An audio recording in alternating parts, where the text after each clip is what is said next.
शान्ताकारं भुजगशयनं पद्मनाभं सुरेशं विश्वकारं गगनसदृशं मेघवर्णं शुभांगं लक्ष्मीकान्तं कमलनयनं योगिहृदयध्यानगम्यं वन्दे विष्णुं भवभव्यहरं सर्वलोकाधिनाथं। नमस्कार दोस्तों, आज की इस वीडियो में मैं आपके लिए लेकर आई हूँ श्री सत्यनारायण भगवान की व्रत कथा। आज के दिन भगवान श्री सत्यनारायण की व्रत कथा पढ़ने से हमें भगवान की विशेष कृपा प्राप्त होती है। अतः हमें आज के दिन भगवान श्री सत्यनारायण की व्रत कथा का श्रवण अवश्य ही करना चाहिए। तो चलिए भगवान श्री सत्यनारायण भगवान की कथा शुरू करते हैं। प्रथम अध्याय। व्यास जी ने कहा, एक समय नैमिषारण्य तीर्थ में शौनक आदि 88,000 ऋषियों ने पुराण वेता श्री सूत जी से पूछा, हे सूत जी, इस कलयुग में वेद विद्या रहित मनुष्य को प्रभु भक्ति किस प्रकार मिलेगी तथा उनका उद्धार कैसे होगा? हे मुनि श्रेष्ठ, कोई ऐसा व्रत अथवा तप कहिए जिसके करने से थोड़े ही समय में पुण्य प्राप्त हो तथा मनवांछित फल भी मिले। ऐसी कथा सुनने की हमारी प्रबल इच्छा है। सर्वशास्त्र ज्ञाता श्री सूत जी ने कहा, हे वैष्णवों में पूज्य, आप सबने प्राणियों के हित की बात पूछी है। आप मैं उस श्रेष्ठ व्रत को आप लोगों से कहूँगा जिसे नारद जी ने श्री लक्ष्मी नारायण भगवान से पूछा था और श्री लक्ष्मीपति ने मुनि श्रेष्ठ नारद जी को बताया था। वह कथा ध्यान से सुने। मुनिनाथ सुनो ये सत्य कथा, सब काल ही होई महासुखदाई। ताप हरे भव दूर करे, सब काज सरे सुख की अधिकाई। अति संकट में दुख दूर करे, सब ठोर कुठोर में होत सहाई। प्रभु नाम चरित गुण गान किए, बिन कैसे महाकली पाप नसाई। एक समय योगीराज नारद दूसरों की हित की इच्छा से सभी लोकों में घूमते हुए मृत्यु लोक में आ पहुँचे। यहाँ अनेक योनियों में जन्मे प्राय सभी मनुष्य को अपने कर्मों के अनुसार अनेक दुखों से पीड़ित देखकर उन्होंने विचार किया कि किस यत्न के करने से निश्चय ही प्राणियों के दुख का नाश हो सकेगा। ऐसा मन में विचार कर श्री नारद विष्णु लोक को गए। वहाँ श्वेत वर्ण और 4 भुजाओं वाले देवों के ईश भगवान नारायण को, जिनके हाथों में शंख, चक्र, गदा और पद्म थे तथा वरमाला पहने हुए थे, देखकर स्तुति करने लगे। नारद जी ने कहा, हे भगवान, आप अत्यंत शक्ति से संपन्न हैं। मन तथा वाणी भी आपको नहीं पा सकती। आपका आदि मध्य अंत भी नहीं है। आप निर्गुण स्वरूप सृष्टि के कारण भक्तों के दुखों को नष्ट करने वाले हो। आपको मेरा नमस्कार है। नारद जी से इस प्रकार की स्तुति सुनकर विष्णु भगवान बोले, हे मुनि श्रेष्ठ, आपके मन में क्या है? आपका किस काम के लिए यहाँ पर आगमन हुआ है? निसंकोच कहें। तब नारद मुनि ने कहा, मृत्यु लोक में सब मनुष्य जो अनेक योनियों में पैदा हुए हैं, अपने अपने कर्मों द्वारा अनेक प्रकार के दुखों से दुखी हो रहे हैं। हे नाथ, यदि आप मुझ पर दया रखते हो तो बताइए कि उन मनुष्यों के सब दुख थोड़े से ही प्रयत्न से कैसे दूर हो सकते हैं। श्री भगवान ने कहा, हे नारद, मनुष्यों की भलाई के लिए तुमने यह बहुत अच्छा प्रश्न किया है। जिस व्रत के करने से मनुष्य मोह से छूट जाता है, वह व्रत मैं तुमसे कहता हूँ, सुनो। बहुत पुण्य देने वाला स्वर्ग तथा मृत्यु लोक दोनों में दुर्लभ एक उत्तम व्रत है, जो आज मैं प्रेम वश होकर तुमसे कहता हूँ। श्री सत्यनारायण भगवान का यह व्रत विधि विधान पूर्वक संपन्न करके मनुष्य इस धरती पर सुख भोग कर मरने पर मोक्ष को प्राप्त होता है। श्री विष्णु भगवान के वचन सुनकर नारद मुनि बोले, हे भगवान, उस व्रत का फल क्या है? क्या विधान है? इससे पूर्व किसने यह व्रत किया और किस दिन यह व्रत करना चाहिए? कृपया मुझे विस्तार से बताएं। श्री विष्णु भगवान ने कहा, हे नारद, दुख शोक आदि दूर करने वाला यह व्रत सब स्थानों पर विजय कराने वाला है। भक्ति और श्रद्धा के साथ किसी भी दिन मनुष्य श्री सत्यनारायण भगवान की संध्या के समय ब्राह्मणों और बंधुओं के साथ धर्मपरायण होकर पूजा करे। भक्ति भाव से नैवेद्य, केले का फल, शहद, घी, शक्कर अथवा गुड़, दूध और गेहूं का आटा सवाया लेवे। गेहूं के अभाव में साठी का चूर्ण भी ले सकते हैं। इन सबको भक्ति भाव से भगवान को अर्पण करें। बंधु बांधवों सहित ब्राह्मणों को भोजन कराएं। इसके पश्चात स्वयं भोजन करें। रात्रि में नाम संकीर्तन आदि का आयोजन कर श्री सत्यनारायण भगवान का स्मरण करता हुआ समय व्यतीत करें। इस तरह जो मनुष्य व्रत करेंगे उनके मनोरथ निश्चय ही पूर्ण होंगे। हे भक्तराज, तुमसे तो विकराल कलिकाल के कर्म छिपे नहीं हैं। खान पान और आचार विचार को चाहते हुए भी पवित्रता ना रख पाने के कारण, क्योंकि जीव मेरा नाम स्मरण करके ही अपना लोक परलोक संवार सकेंगे, इसीलिए विशेष रूप से कलिकाल में मृत्यु लोक में यही एक लघु और आसान उपाय है जिससे आप अल्प समय में और अल्प धन में प्रत्येक जीव को महान पुण्य प्राप्त करा सकते हैं। इति श्री सत्यनारायण व्रत कथा का प्रथम अध्याय संपूर्णम। बोलो श्री सत्यनारायण भगवान की जय। माता महालक्ष्मी की जय। गोविंद गोविंद हरे मुरारी, हे नाथ नारायण वासुदेवा। गोविंद गोविंद हरे मुरारी, हे नाथ नारायण वासुदेवा। द्वितीय अध्याय। सूत जी ने कहा, हे ऋषियों, जिसने पहले समय में इस व्रत को किया है उसका इतिहास कहता हूँ, आप सब ध्यान से सुनो। सुंदरकाशीपुरी नगरी में एक अत्यंत निर्धन ब्राह्मण रहता था। वह ब्राह्मण भूख और प्यास से बेचैन होकर नित्य पृथ्वी पर घूमता था। ब्राह्मणों से प्रेम करने वाले श्री विष्णु भगवान ने ब्राह्मण को दुखी देखकर एक दिन बूढ़े ब्राह्मण का रूप धारण कर निर्धन ब्राह्मण के पास जाकर आदर के साथ पूछा, हे विप्र, तुम नित्य ही दुखी होकर पृथ्वी पर क्यों घूमते हो? हे श्रेष्ठ ब्राह्मण, यह सब मुझसे कहो, मैं सुनना चाहता हूँ। दरिद्र ब्राह्मण ने कहा, मैं निर्धन ब्राह्मण हूँ, भिक्षा के लिए पृथ्वी पर फिरता हूँ। यदि आप इससे छुटकारा पाने का कोई उपाय जानते हो तो कृपा कर मुझे बताइए, मैं आपकी शरण में हूँ। वृद्ध ब्राह्मण का रूप धारण किए हुए श्री विष्णु भगवान ने कहा, हे ब्राह्मण, श्री सत्यनारायण भगवान मनवांछित फल देने वाले हैं, इसीलिए तुम उनका पूजन करो, जिसके करने से मनुष्य सब दुखों से मुक्त हो जाता है। इसी के साथ दरिद्र ब्राह्मण को व्रत का सारा विधान बतलाकर बूढ़े ब्राह्मण का रूप धारण करने वाले श्री सत्यनारायण भगवान अंतर्ध्यान हो गए। जिस व्रत को व्रत ब्राह्मण ने बतलाया है मैं उसको अवश्य करूंगा, यह निश्चय कर वह दरिद्र ब्राह्मण घर चला गया। परंतु उस रात्रि उस दरिद्र ब्राह्मण को नींद नहीं आई। अगले दिन वह जल्दी उठा और श्री सत्यनारायण भगवान का व्रत करने का निश्चय कर भिक्षा मांगने के लिए चल दिया। उस दिन उसको भिक्षा में बहुत धन मिला, जिससे उसने पूजा का सारा सामान खरीदा और घर आकर अपने बंधु बांधवों के साथ भगवान श्री सत्यनारायण का व्रत किया। इसके करने से वह दरिद्र ब्राह्मण सब दुखों से छूटकर अनेक प्रकार की संपत्तियों से युक्त हो गया। उस समय से वह विप्र हर मास व्रत करने लगा। सत्यनारायण भगवान के व्रत को जो शास्त्र विधि के अनुसार श्रद्धा पूर्वक करेगा वह सब पापों से छूटकर मोक्ष को प्राप्त होगा। आगे जो मनुष्य पृथ्वी पर श्री सत्यनारायण भगवान का व्रत करेगा वह सब दुखों से छूट जाएगा। इस तरह नारद जी से सत्यनारायण भगवान का कहा हुआ यह व्रत मैंने तुमसे कहा। हे विप्रो, अब आप और क्या सुनना चाहते हैं, मुझे बताएं।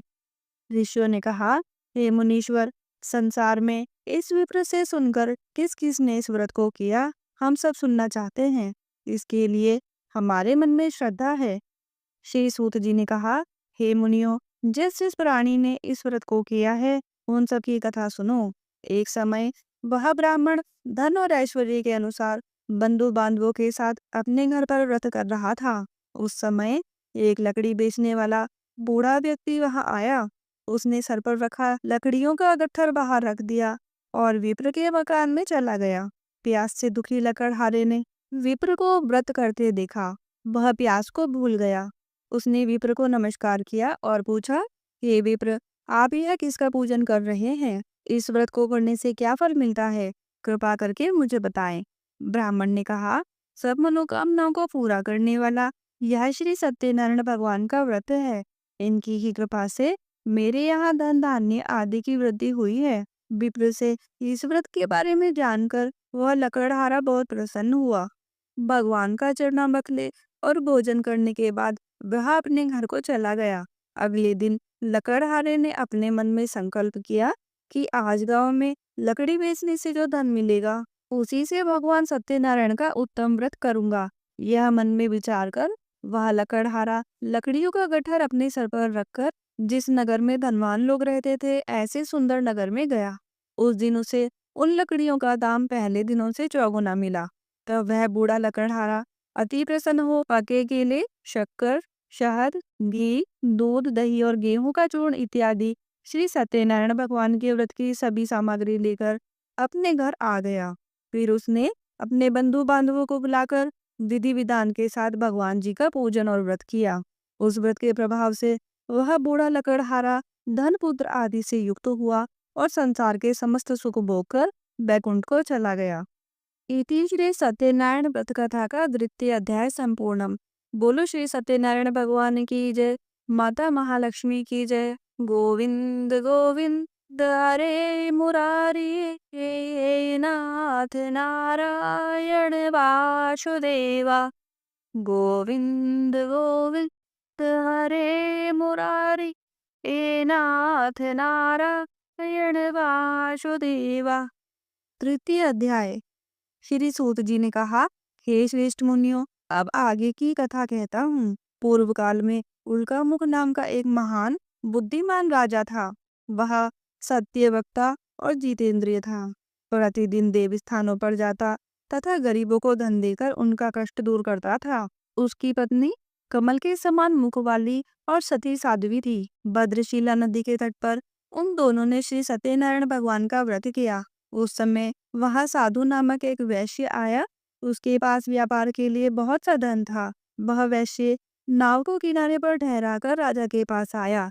राजा को व्रत करते हुए देखकर उसने विनय के साथ पूछा, हे राजन, भक्ति युक्त चित्त से आप यह क्या कर रहे हैं? मेरे सुनने की इच्छा है, कृपया आप मुझे भी बताइए। महाराज उल्कामुख ने कहा, हे साधु वैश्य, मैं अपने बंधु बांधवों के साथ पुत्र आदि की प्राप्ति के लिए महाशक्तिवान सत्यनारायण भगवान का व्रत व पूजन कर रहा हूँ। राजा के वचन सुनकर साधु नामक वैश्य ने आदर से कहा, हे राजन, मुझे भी इसका सब विधान बताएं। मैं भी आपके कथन अनुसार इस व्रत को करूंगा। मेरे भी कोई संतान नहीं है। मुझे विश्वास है इससे निश्चय ही मेरी भी संतान होगी। राजा से सब विधान सुन व्यापार से निवृत्त हो वह वैश्य आनंद के साथ अपने घर आया। वैश्य ने अपनी पत्नी से संतान देने वाले उस व्रत का समाचार सुनाया और प्रण किया कि जब मेरे संतान होगी तब मैं इस व्रत को करूंगा। साधु ने यह वचन अपनी पत्नी लीलावती से भी कहे। एक दिन उसकी पत्नी लीलावती आनंदित हो सांसारिक धर्म में प्रवृत्त होकर श्री सत्यनारायण भगवान की कृपा से गर्भवती हो गई। 10वें महीने में उसने एक सुंदर कन्या को जन्म दिया।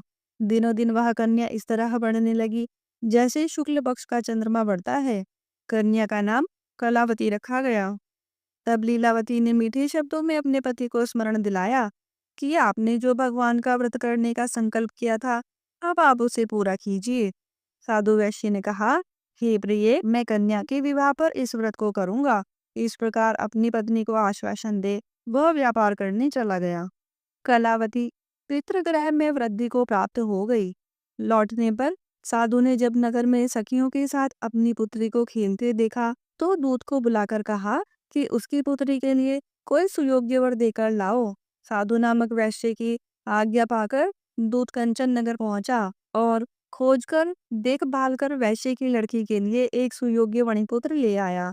उस सुयोग्य लड़के को देखकर साधु नामक वैश्य ने अपने बंधु बांधवों सहित प्रसन्नचित्त होकर अपनी पुत्री का विवाह उसके साथ कर दिया। दुर्भाग्य से वह विवाह के समय भी सत्यनारायण भगवान का व्रत करना भूल गया।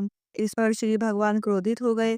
उन्होंने वैश्य को श्राप दिया कि तुम्हें दारुण दुख प्राप्त होगा। अपने कार्य में कुशल साधु नामक वैश्य अपने जमाता सहित नाव को लेकर व्यापार करने के लिए समुद्र के समीप स्थित रत्नसारपुर नगर में गया। दोनों ससुर जमाई चंद्रकेतु राजा के उस नगर में व्यापार करने लगे। एक दिन भगवान सत्यनारायण की माया से प्रेरित होकर एक चोर राजा का धन चुराकर भागा जा रहा था। राजा के दूतों को अपने पीछे वेग से आता देखकर चोर ने घबराकर राजा के धन को वही नाव में चुपचाप रख दिया जहाँ पर ससुर जमाई ठहरे हुए थे और भाग गया। जब दूतों ने उस साधु वैश्य के पास राजा के धन को रखा देखा तो ससुर जमाता दोनों को बांध कर ले गए और राजा के समीप ले जाकर बोले, हम ये दो चोर पकड़कर लाए हैं, देकर आज्ञा दे। तब राजा ने बिना उनकी बात सुने ही उन्हें कारागार में डालने की आज्ञा दे दी। इस प्रकार राजा की आज्ञा से उनको कठिन कारावास में डाल दिया गया तथा उनका धन भी छीन लिया गया। सत्यनारायण भगवान के श्राप के कारण साधु वैश्य की पत्नी लीलावती व पुत्री कलावती भी घर पर बहुत दुखी हुई। उनके घर में रखा धन चोर चुरा कर ले गए। शारीरिक व मानसिक पीड़ा तथा भूख प्यास से अति दुखित हो भोजन की चिंता में कलावती कन्या एक ब्राह्मण के घर गई। उसने ब्राह्मण को श्री सत्यनारायण भगवान का व्रत करते देखा। उसने कथा सुनी तथा प्रसाद ग्रहण कर रात को घर आई। माता ने कलावती से पूछा, हे पुत्री, तू अब तक कहाँ रही? वो तेरे मन में क्या है? कलावती बोली, हे माता, मैंने एक ब्राह्मण के घर श्री सत्यनारायण भगवान का व्रत होते देखा है। कन्या का वचन सुनकर लीलावती ने सत्यनारायण भगवान के पूजन की तैयारी की। उसने परिवार और बंधुओं सहित श्री सत्यनारायण भगवान का पूजन व व्रत किया और वर मांगा कि मेरे पति और दामाद शीघ्र ही घर लौट आए। साथ ही प्रार्थना की कि हम सबका अपराध क्षमा करो। श्री सत्यनारायण भगवान इस व्रत से संतुष्ट हो गए। उन्होंने राजा चंद्रकेतु को स्वप्न में दर्शन देकर कहा, हे राजन, जिन दोनों वैश्यों को तुमने बंदी बना रखा है वे निर्दोष हैं। उन्हें प्रातः ही छोड़ दो। उनका सब धन जो तुमने ग्रहण किया है लौटा दो, अन्यथा मैं तेरा धन, राज्य, पुत्र आदि सब नष्ट कर दूंगा। राजा से ऐसे वचन कहकर भगवान अंतर्ध्यान हो गए। प्रातःकाल राजा चंद्रकेतु ने सभा में सबको अपना स्वप्न सुनाया और सैनिकों को आज्ञा दी कि दोनों वणिपुत्रों को कैद से मुक्त कर सभा में लाया जाए। दोनों ने आते ही राजा को प्रणाम किया। राजा ने कोमल वचनों में कहा, हे महानुभावो, तुम्हें भावीवश ऐसा कठिन दुख प्राप्त हुआ है। अब तुम्हें कोई भय नहीं है, तुम मुक्त हो। इसके बाद राजा ने उनको नए नए वस्त्र आभूषण पहनवाए तथा उनका जितना भी धन लिया था उससे दुगना लौटाकर आदर से विदा किया। दोनों वैश्य अपने घर को चल दिए। इति श्री सत्यनारायण व्रत कथा का तृतीय अध्याय संपूर्णम। बोलो श्री सत्यनारायण भगवान की जय। माता महालक्ष्मी की जय। गोविंद गोविंद हरे मुरारी, हे नाथ नारायण वासुदेवा। गोविंद गोविंद हरे मुरारी, हे नाथ नारायण वासुदेवा। चतुर्थ अध्याय। श्री सूत जी ने आगे कहा, वैश्य ने मंगलाचार करके यात्रा आरंभ की और अपने नगर को चला। उनके थोड़ी दूर आगे बढ़ने पर दंडी वेशधारी श्री सत्यनारायण भगवान ने उनसे पूछा, हे साधु, तेरी नाव में क्या है? अभिमानी वणिक हंसता हुआ बोला, हे दंडी, आप क्यों पूछते हैं? क्या आपकी धन लेने की इच्छा है? मेरी नाव में तो बेल के पत्ते भरे हैं।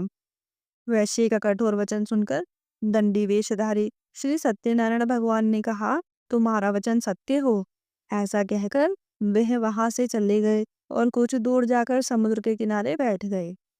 दंडी महाराज के जाने के पश्चात वैश्य नित्य क्रिया से निवृत्त होने के बाद नाव को ऊंची उठी देकर अचंभित हो गया तथा नाव में बेलपत्ते आदि देकर मूर्छित हो जमीन पर गिर पड़ा। मूर्छा खुलने पर अत्यंत शोक प्रकट करने लगा।